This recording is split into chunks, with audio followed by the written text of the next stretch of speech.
If that amount, for instance, conversely, were to be channeled to education, food subsidy, fuel subsidy, you see them all over the places, on national, international, TVs, radio stations, on the papers, blogs, everywhere you see them, explaining why it is anti-economics to do such.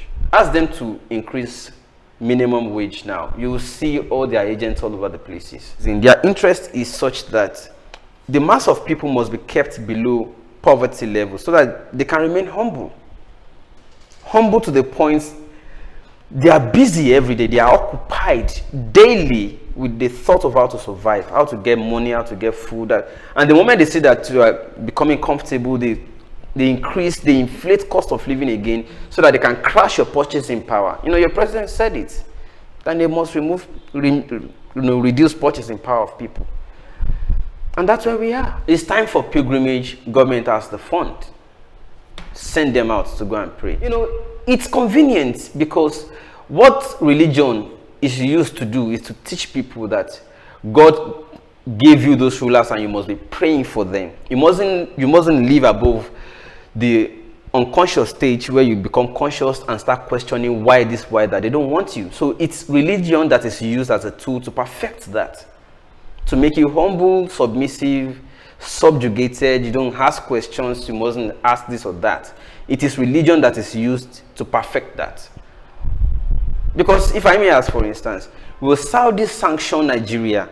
A question, will Saudi sanction us if government does not use public fund for just 1 year, one time, to sponsor people on pilgrimage? Will Saudi or Jerusalem, will they sanction you? If the answer is no, because it's no apparently, because we were all here together, 2020, COVID year, they locked their so-called Holy Land against it. They said, don't bring virus to us. They locked it. You understand? They locked their country. They shut their gates against anybody coming to come and throw stone. Holy Land, though, that's supposed to cleanse anything, they locked their door. They say, don't come. So we know that anytime you don't sponsor people or send people on pilgrimage, there's no sanction. We know that. But we understand it's a tool for perfection of oppression. That's what religion does. Oh, keep praying for your rulers. It's God God puts them there in a democracy.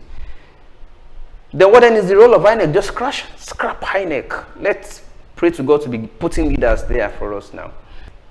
Government continues to sponsor people on pilgrimage, and it suits the agenda of IMF, World Bank, and their agents too. Because you mustn't rise to a conscious level where you can be asking. Because the moment you start becoming conscious, you have eating, you have clothing, you have shelter, you are okay. You want to rise to the next or climb to the next or higher need as a human being, which they don't want for you. So look at the way people see them. They carry bag. They are going to go and talk to God. Because there's no God in their country. No.